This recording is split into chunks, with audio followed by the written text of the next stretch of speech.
Hello, my name is John Vincent. I'm a deacon in the Diocese of Green Bay, and I'd like to share with you a little bit about how I come to be involved with the Bishop Baraga Association. As a young man growing up, I remember going to the cathedral in Marquette and going before the Blessed Sacrament, and afterwards I'd always gravitate down toward the Bishop Baraga tomb, and I'd pray before his tomb, and always felt such a connection to Bishop Baraga, and didn't really know why, but I knew there was that connection there. And so I would continue to do that. And my brother Dan began to doing some of our genealogy, and come to find out we had definite connections with Bishop Baraga. Some of our ancestors were baptized and married by Bishop Baraga over on Madeline Island and in northern Wisconsin. And so I come to realize how that connection was there innate in me that I could feel but didn't know why. I began to read a little bit about Bishop Baraga, and when I would read these stories, I thought, this man must be like 6'6", bigger than life. I mean, I couldn't believe the things that he had done in his ministry in the Upper Peninsula of Michigan there. And come to find out, Bishop Baraga was a man of small physical stature, I think standing about 5'4", 5'6", somewhere in there. But yet he was a giant of a man. If you ever want to read and understand more about Bishop Baraga, this book is excellent, The Life of Bishop Baraga. You will really come to know him and appreciate him.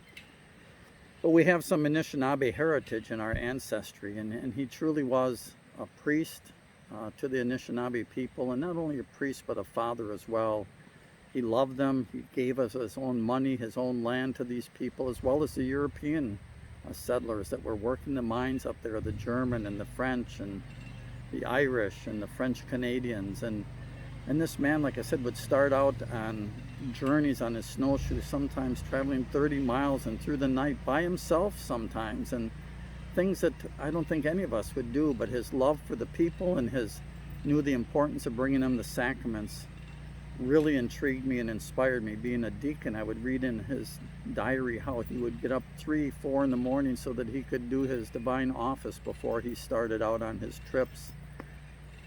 He's a man for all peoples, because whether you're clergy, inspired by his zeal for God and his zeal for serving his flock, or whether you're an outdoors person, his battling the elements on the snowshoes or canoes or going across the ice, Lake Superior, you'll read some amazing stories about him.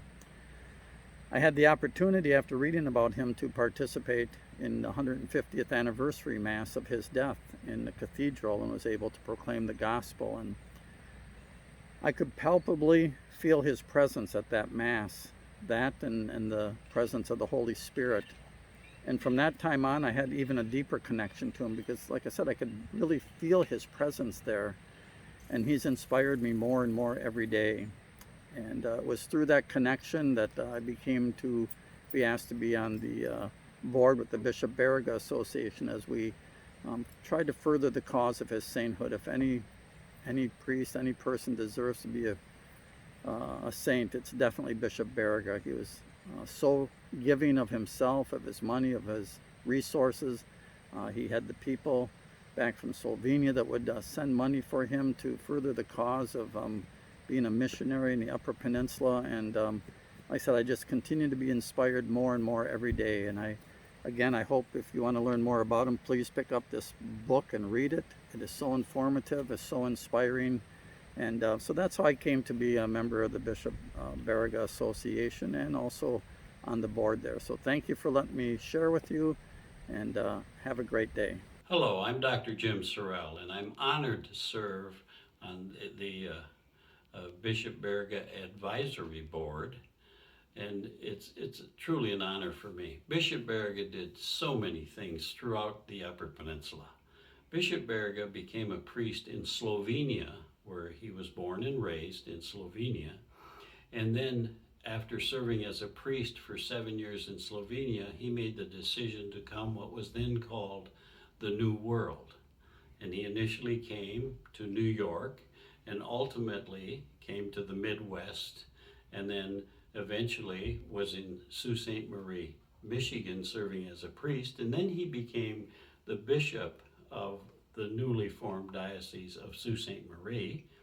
and then it became the Diocese of Sault Ste. Marie and Marquette, and eventually was moved to Marquette, and he became the first bishop of the Diocese of Marquette.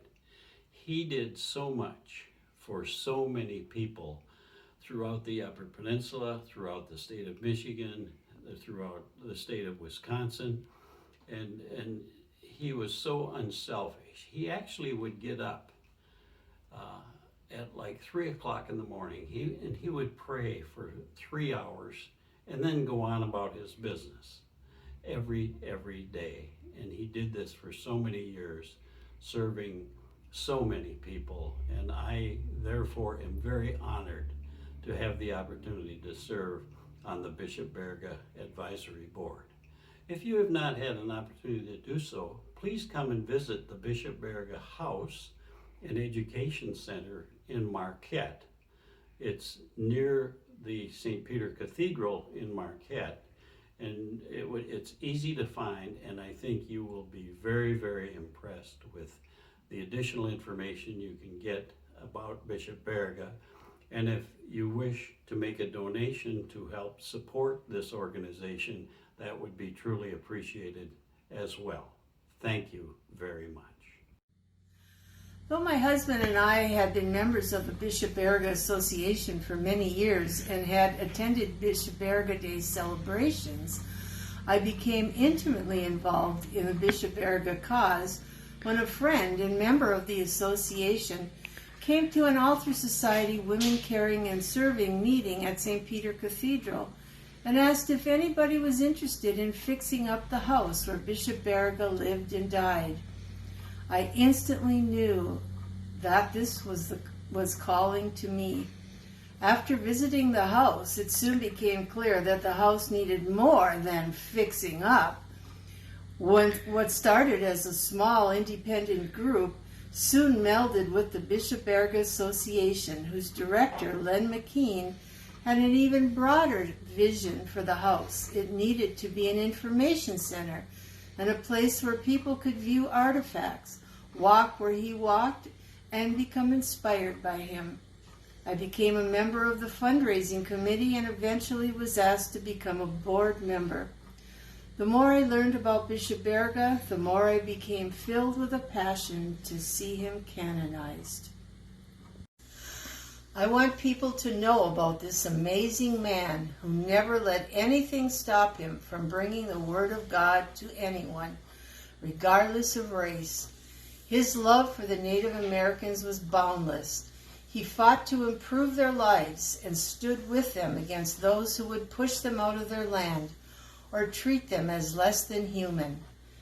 In this world of turmoil today, we can learn a lot from this venerable Bishop Baraga. Waba Gigi Maingan, Indigenous Cause. Migaziendo Dim, Ishpriminindo Jaba, in Wikadang, Anishinaabe O Gitchada, Danny Joe Garso, Gitchi, Mukiman, Indigenous Cause. I was asked to be on the Bishop Baraga Advisory Board by my brother, Deacon John Vincent. He thought that because of my involvement with many different organizations and entities of the tribes in the Lake Superior Chippewa area, that I might be of use to the Bishop Baraga Advisory Board. So that's how I got involved with the board. Bishop Baraga has always been an historic figure of interest to me, because of what he did up here, because he was a real person, and because of his association with my Anishinaabe ancestors. Back in 1835, my great-grandfather, Francos Lamoureux, was a shipbuilder on Madeline Island, and when Bishop Baraga, Father Baraga, came there, he, along with his son-in-law, Hilary Generou, helped build the first church at La Pointe. He also married them and baptized their children. So there's a connection between Father Bishop Baraga and my family. So that's why I've had a great interest in Bishop Baraga his life and his diaries, his stories, and his relationship with the Native American people of this region. My name is Father Tim Ferguson. I'm the chaplain for the Baraga Association. Very happy to be chaplain for the Baraga Association. Just in response to a couple questions, I became involved with the Baraga Association actually after ordination. The bishop called and asked if I would consider being chaplain for the association, and I was more than happy to take that role on. I've known Bishop Baraga for many, many years, and Bishop Baraga had a very important part to play in actually my discernment for the priesthood. I was in the seminary years ago as a young man, right out of high school. I was in the seminary for 7 years, then I took 20 years off. And towards the end of that 20-year time off period, I was discerning whether or not to go back to the seminary, whether or not to pursue the priesthood again, and decided that I was going to take 3 people as patrons for my discernment. Bishop Baraga, Saint Benedict Joseph Labre, and at the time Venerable Solanus Casey. I figured I would take a bishop, a priest, and a layman and see what the Lord had in mind. And I came and I spoke with Bishop Sample, and Bishop Sample, who was the Bishop of Marquette at the time, encouraged me to apply to the seminary, encouraged me to come back. And so I placed my intentions at the tomb of Bishop Baraga, asked for his intercession, and made it back into the seminary and was ordained as a priest. What would I like others to know about Bishop Baraga? One of the things that I would definitely like people to know about Bishop Baraga is just his goodness, just his kindness to all people, his dedication to Christ in good times and in bad, his strong devotion to Jesus Christ.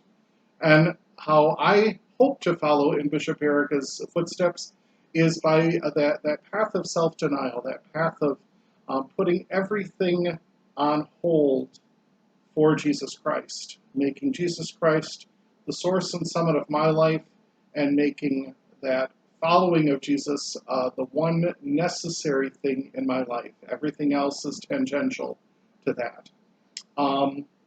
So that's my little snippet about Bishop Baraga. I hope that this finds you well, and I hope that next year we're able to gather in person for Baraga Days.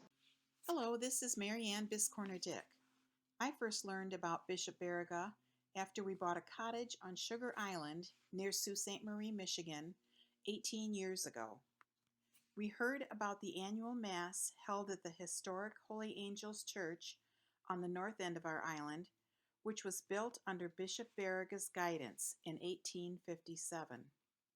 I was fascinated to learn about this early Catholic history on the island and started to read as much as I could about Bishop Baraga and his mission here.